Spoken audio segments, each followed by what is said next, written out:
Haleluya, salam jumpa kembali bersama dengan saya Meleyanto Namam. Khotbah atau kebenaran firman Tuhan yang akan saya sampaikan di akhir tahun 2021, atau dengan kata lain khotbah akhir tahun 2021 ini, dengan temanya berbicara tentang 4 posisi hidup orang percaya dalam hubungan dengan Tuhan. Matius pasal yang ke-13 ayat 1 sampai ayat yang ke-9. Perumpamaan tentang seorang penabur. Pada hari itu keluarlah Yesus dari rumah itu dan duduk di tepi danau. Maka datanglah orang banyak berbondong-bondong lalu mengerumuni dia, sehingga ia naik ke perahu dan duduk di situ. Sedangkan orang banyak semuanya berdiri di pantai, dan ia mengucapkan banyak hal dalam perumpamaan kepada mereka. Katanya, adalah seorang penabur keluar untuk menabur. Pada waktu ia menabur, sebagian benih itu jatuh di pinggir jalan.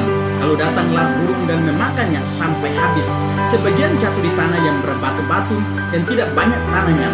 Lalu benih itu pun segera tumbuh karena tanahnya tipis. Tetapi sesudah matahari terbit, layulah ia dan menjadi kering karena tidak berakar. Sebagian lagi jatuh di tengah semak duri, lalu makin besarlah semak itu dan menghimpitnya sampai mati. Dan sebagian jatuh di tanah yang baik, lalu berbuah. Ada yang 100 kali lipat, ada yang 60 kali lipat, ada yang 30 kali lipat. Siapa bertelinga, hendaklah ia mendengar. Nah, saudara yang kekasih, kita sebagai orang Kristen, kita sangat perlu untuk mengoreksi diri, dan untuk tujuannya supaya kita mengenal kehidupan kita di dalam hubungan dengan Tuhan.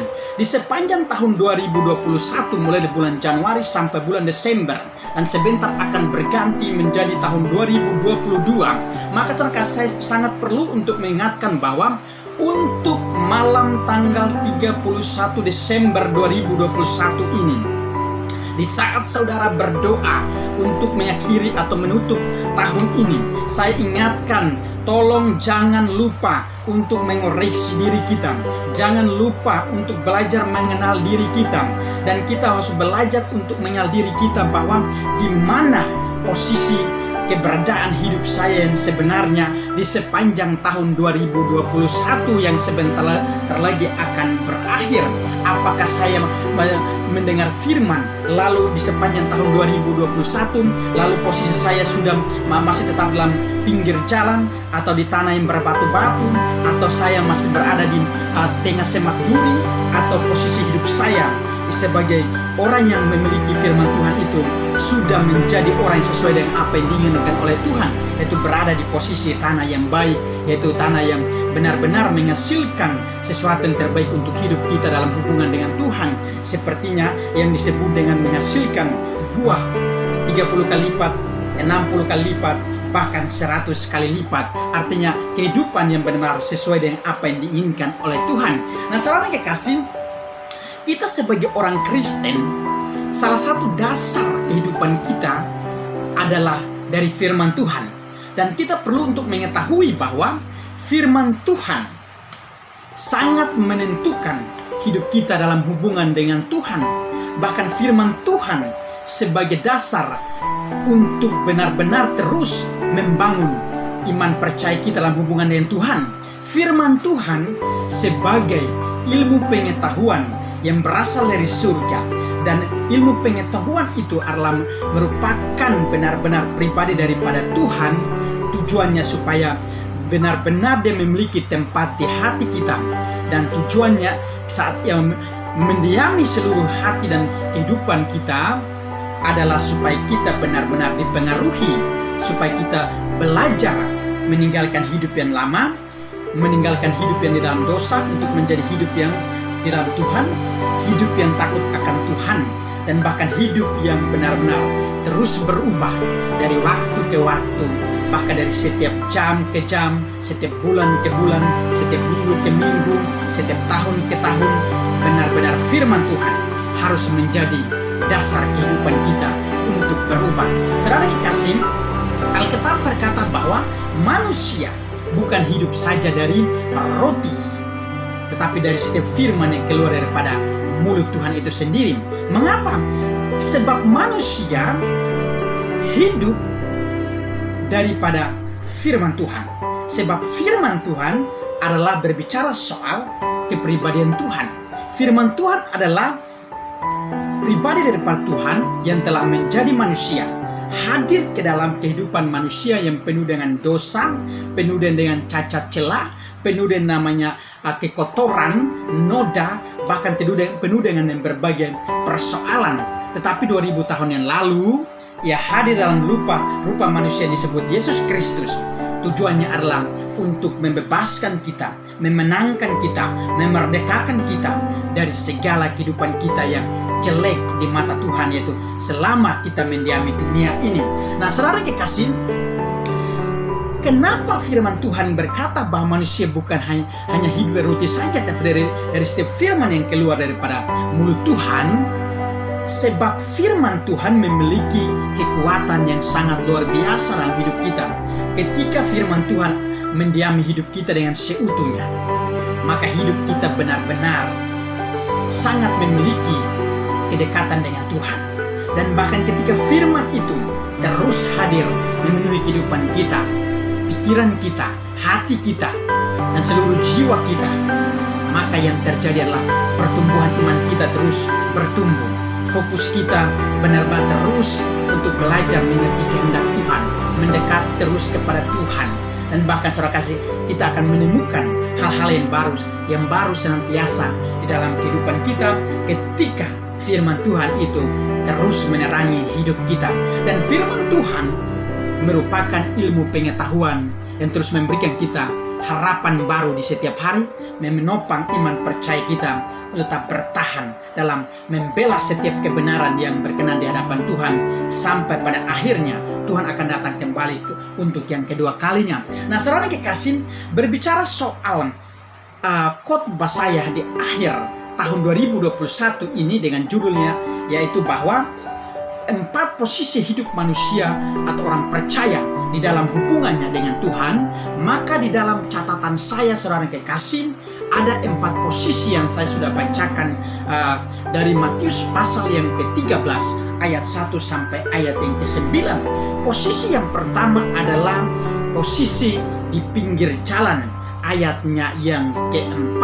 Saudara kekasih, pengertian daripada posisi hidup orang percaya dalam hubungannya dengan Tuhan saat mendengar firman Tuhan, tetapi sampai hari ini jika posisinya masih berada di pinggir jalan, maka dengarlah baik-baik artinya daripada maksud perumpamaan ini. Maksud daripada perumpamaan yang diucapkan oleh Tuhan Yesus bahwa ketika firman ditaburkan, sebagian benih itu jatuh di pinggir jalan. Pinggir jalan ini berbicara tentang posisi hidup orang yang percaya kepada Tuhan, di mana ia hadir untuk setia mendengar firman Tuhan. Ia hadir di gereja, ia hadir di tempat ibadah-ibadah seperti persekutuan doa, tempat-tempat kumpulan organisasi kekristenan untuk tujuannya belajar firman Tuhan, mendengar firman Tuhan. Tetapi menjadi orang Kristen ada berbagai kelemahan-kelemahan, yaitu adalah posisi hidup di dalam pinggir jalan itu. Kelemahannya adalah karena tidak mengerti apa yang dibicarakan atau ditaburkan oleh firman itu, apa yang dimaksud oleh firman itu, dan bahkan apa yang firman sudah tertulis dalam Alkitab. Orang Kristen kalau tidak memahami, itu yang disebut dengan orang Kristen atau orang percaya yang masih hidup di pinggir jalan.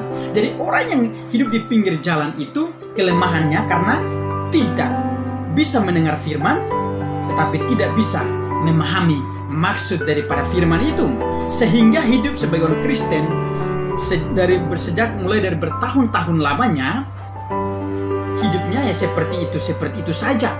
Datang ibadah ya ibadah, pulang ya pulang, tetapi tidak mengerti firman yang disampaikan oleh para hamba Tuhan, para pengajar-pengajar, para penginjil-penginjil. Bahkan saudara yang kekasih, posisi hidup orang yang percaya yang berada di pinggir jalan sangat berbahaya. Ketika mendengar firman Tuhan, justru kesempatan yang ada untuk firman bisa mendiami hati ini, menguasai hati dan seluruh hidup ini, seluruh pikiran ini. Tetapi justru kesempatan itu seringkali dimanfaatkan oleh iblis atau si jahat atau setan itu untuk datang dengan mudahnya merampas firman itu, sehingga apa yang sudah didengar dan apa yang sudah disampaikan oleh para pengajar-pengajar rohani atau apapun yang sudah tertulis Alkitab ini, orang ketika membaca karena tidak memahami, maka hidup ini terasa seperti hampa, sebab firman yang sudah ditaburkan tidak memperoleh kesempatan di hati. Kenapa tidak memperoleh kesempatan di hati? Sebab ada satu penghambatnya, itu adalah iblis dan setan. Para Alkitab berkata, jagalah hatimu dalam segala kewaspadaan, sebab dari situlah terpancar kehidupan. Hidup yang terpancar untuk menjadi orang yang benar-benar sebagai orang yang percaya kepada Tuhan untuk menjadi terang. Terpancar artinya menjadi terang di dalam dunia atau selama mendiami dunia ini. Rahasia dan solusi adalah menjaga hati dalam segala kewaspadaan, dalam segala waktu. Menjaganya dengan apa, saudara? Menjaganya hanya dengan firman Tuhan. Sebab firman Tuhan sebagai dasar kekuatan hidup rohani kita dalam hubungan kita dengan Tuhan di setiap waktu, di setiap saat. Jangan izinkan iblis untuk mencuri kebenaran yang kita setelah mendengar di gereja, di saat kita beribadah. Jangan biarkan iblis untuk mencurinya, tetapi izinkanlah kekuatan Tuhan bekerja dalam hidupmu, dan biarkanlah firman itu engkau minta hikmat sama Tuhan. Dan ketika engkau minta hikmat sama Tuhan untuk mengerti firman itu, maka engkau akan mengerti. Sebab Alkitab berkata bahwa jika di antara orang percaya tidak ada yang memiliki hikmat, maka mintalah kepada Tuhan, maka Tuhan akan memberi dengan cuma-cuma. Dan kita meminta kepada Tuhan adalah untuk mengerti firman. Tujuannya supaya kita jangan berada di dalam posisi yaitu di pinggir jalan itu. Itulah posisi hidup orang percaya dalam Tuhan yang pertama. Posisi hidup orang percaya yang kedua adalah di tanah yang berbatu-batu. Matius pasalnya yang ke-13 ayat yang ke-5 dan ayatnya yang ke-6. Kenapa posisi yang ketika ditaburkan firman Tuhan sebagian jatuh di tanah yang berbatu-batu? Firman yang ditaburkan itu adalah ditaburkan langsung daripada Tuhan, sebab firman itu berasal daripada Tuhan. Lalu kemudian ketika Tuhan Yesus hadir ke dunia pada tahun 2000 yang lalu, yang menaburkan kepada banyak orang, dan banyak orang yang datang mendengar. Tapi firman itu sebagian ibaratnya jatuh di tanah yang berbatu-batu. Arti perumpamaan ini berbicara tentang posisi hidup orang yang datang mendengar firman Tuhan, atau posisi hidup orang percaya. Sebagian sekalipun sudah percaya kepada Tuhan, tetapi tidak semua orang bisa berada pada posisi hidup tanah yang baik, atau tanah yang sesuai dengan kehendak Tuhan. Tetapi sebagian orang percaya masih berada posisinya di tanah yang berbatu-batu. Mengapa? Sebab ketika firman ditaburkan, maka orang yang posisinya di tanah yang berbatu-batu, dia setia mendengar firman Tuhan, menerima firman itu dengan baik, dan benar-benar dia sangat gembira ketika mendengar firman itu. Dan ketika ia mendengar firman itu, hatinya gembira. Dan bahkan sama seperti setiap kali saya bertemu di gereja, tempat ibadah, persekutuan doa, bahkan saat kita berdoa bersama-sama sebagai orang yang percaya kepada Tuhan, seringkali orang berkata amin saat mendengar firman Tuhan. Ia berteriak amin, yang merespon dengan haleluya, puji Tuhan dan lain sebagainya. Itu artinya bahwa orang lagi ekspresi sukacita saat mendengar firman Tuhan. Tetapi ingat saudara, Alkitab berkata bahwa posisi orang yang hidup di tanah yang berbatu-batu sifatnya adalah tidak berakar. Yang kedua, tidak bertahan. Sehingga ketika ada goncangan atau nama penganiayaan atau namanya ada persoalan, masalah, maka firman itu karena tidak berakar di hati, di pikiran dan seluruh hidup kita, dan bahkan tidak bertahan dalam kehidupan kita, maka akibatnya adalah kita melupakan firman itu. firman itu kita mengabaikan, kita singkirkan, seakan-akan kita singkirkan daripada hidup ini. Dan bahkan firman yang kita sudah mendengar saudara kasih, kita terlupakan daripada kehidupan kita, dari pikiran kita. Dan ketika terlupakan itulah, akibatnya adalah kita tidak mau percaya sama Tuhan lagi. Dengan kata lain, Alkitab berkata bahwa orang akan segera murtad. Nah saudara kekasih, jangan sampai kita menjadi orang yang percaya di zaman anugerah ini. Yang saya harapkan adalah kita tidak boleh menjadi orang yang percaya kepada Tuhan berada di posisi yang tanah yang berbatu-batu. Tanah yang berbatu-batu biasanya itu tanahnya sedikit, batunya lebih banyak. Dan karena hambatan batu-batu dalam kehidupan kita, itulah membuat firman Tuhan tidak berakar.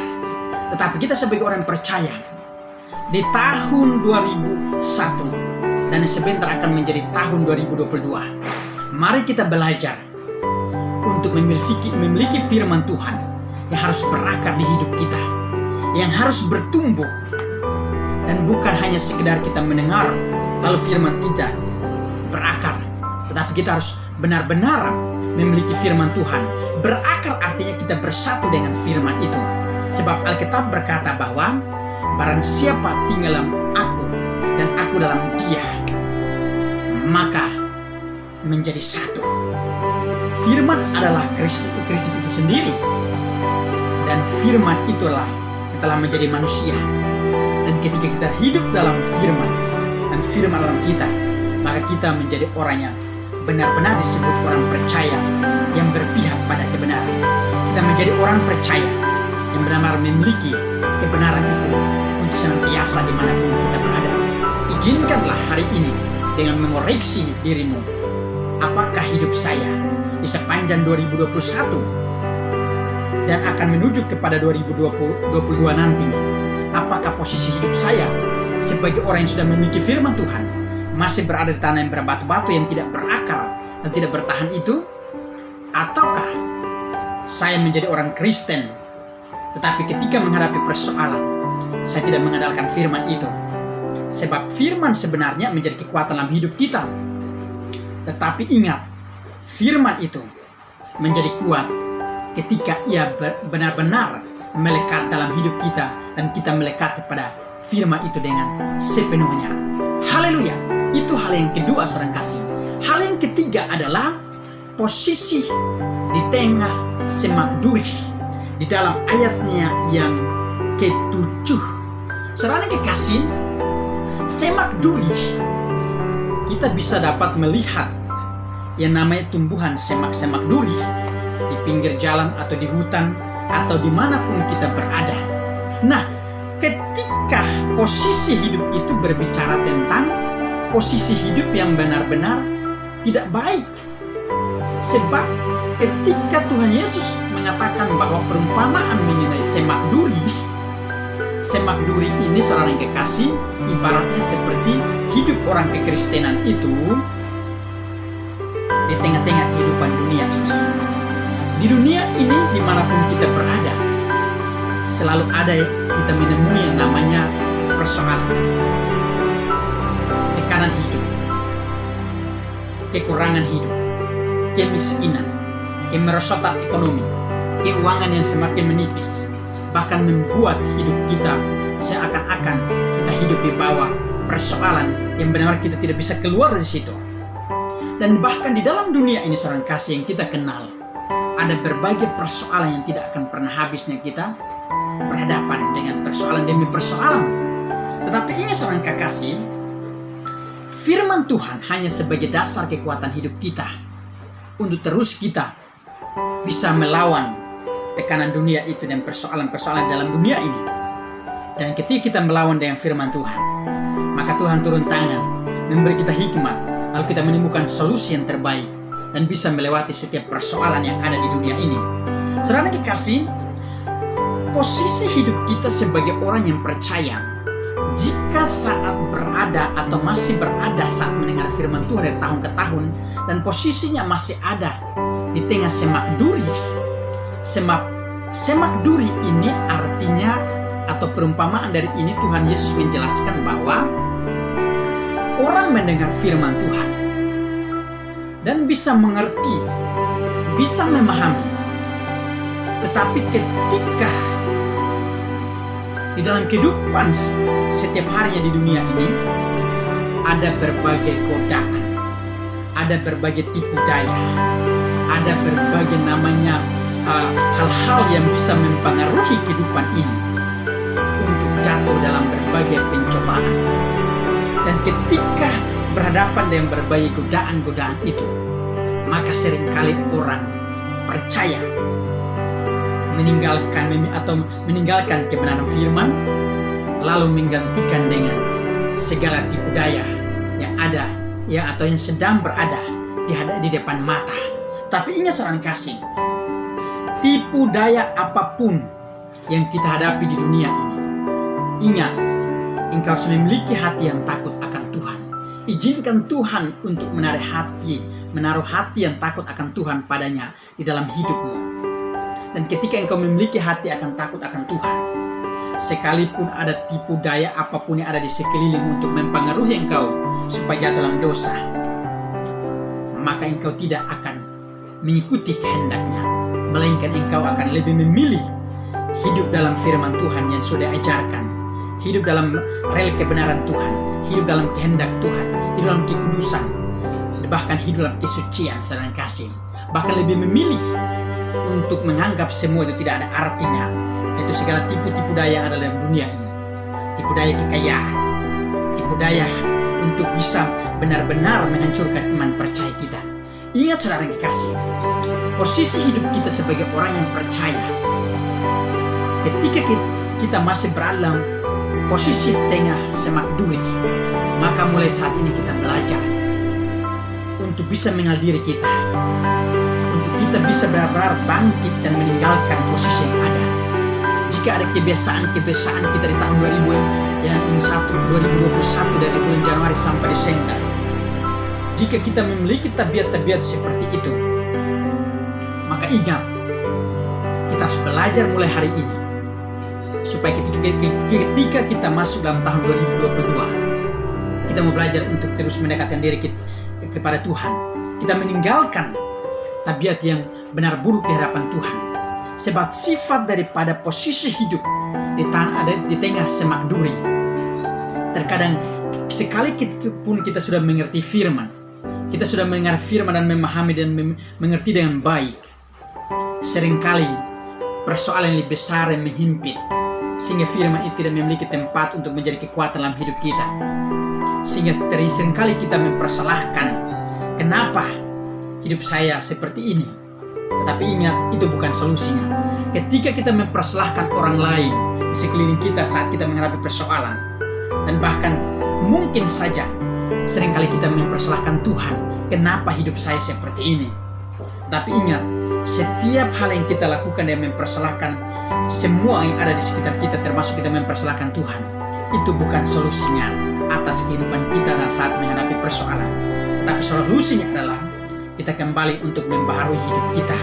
Tabiat kita tidak berkenan di hadapan Tuhan, kita segera tinggalkan, lalu kita gantikan dengan biarkanlah firman Tuhan yang berakar, bertumbuh, sehingga menjadi kekuatan, dan kita tidak izinkan persoalan dan bahkan godaan-godaan tipu daya berhubung saudara kasih. Kehidupan di dunia di tengah situasi seperti saat ini, di tengah masa corona, di tengah berbagai persoalan yang kita temukan saudara kasih, ekonomi kita merosot, pendapatan mulai menurun, bahkan kita merasa saudara kasih hidup kita paling termiskin di dunia. Tetapi ingat saudara kasih, di tengah situasi itulah justru kita harus sebagai orang yang percaya, kita menjadikan sebagai kesempatan yang memberi keuntungan bagi kita. Dengan caranya kita izinkan firman Tuhan untuk berkuasa dalam hidup kita. Itu hal yang ketiga saudara kasih. Hal yang keempat adalah posisi di tanah yang baik. Di ayatnya yang ke-8 saudara yang kekasih, Alkitab berkata bahwa orang yang percaya kepada Tuhan dengan sungguh-sungguh, ketika ia mendengar firman Tuhan, tidak hanya sekedar mendengar begitu saja, tetapi orang yang percaya kepada Tuhan memiliki ciri khas tersendiri ketika ia hidup di tanah yang baik. atau mencapai posisi hidup di tanah yang baik. Ciri khasnya adalah ketika ia mendengar firman Tuhan, ia mengerti, memahami maksud daripada firman itu, sehingga situasi hidupnya adalah selalu berhasil atau menghasilkan buah-buah yang dia inginkan. Karakter yang bagus, pekerjaan yang bagus, cara berpikir yang bagus, memiliki wawasan yang luas. Setiap keputusan dia ambil adalah tepat sasaran, dan tujuannya adalah untuk menghasilkan sesuatu yang baik, yang terus mendatangkan keuntungan dalam kehidupannya. Saudara kekasih, berbicara tentang posisi hidup yang baik, itu sudah levelnya tinggi. Itu adalah orang-orang percaya dalam Tuhan yang dimana dia sudah mampu mendengar firman Tuhan, memahami, lalu menghasilkan buah yang disebut 30 kali lipat, 60 kali lipat, bahkan sampai 100 kali lipat. Standar hidup kekristenan yang sebenarnya, yang sesuai dengan Alkitab yang menyatakan bahwa tinggallah di dalam aku dan aku di dalam kamu, maka kamu akan berbuah banyak. Itulah standar hidup kekristenan yang sesungguhnya di dalam Tuhan, yaitu menghasilkan 30 kali lipat, 60 kali lipat, 100 kali lipat di setiap musim hidup. Di setiap musim dalam satu tahun, kita harus bisa benar-benar menghasilkan buah-buah yang berkenan di hadapan Tuhan. Buah rohani, kesabaran, kasih, sukacita, damai sejahtera, dan bahkan penguasaan diri yang harus senantiasa ada dalam kehidupan kita sebagai orang Kristen. Sebab dasar-dasar kehidupan yang harus diletakkan oleh Roh Kudus dalam hidup kita, yaitu disebut buah-buah roh itu, itulah yang akan menjadikan kita menjadi orang Kristen dan terus menghasilkan buah pada musimnya. Haleluya.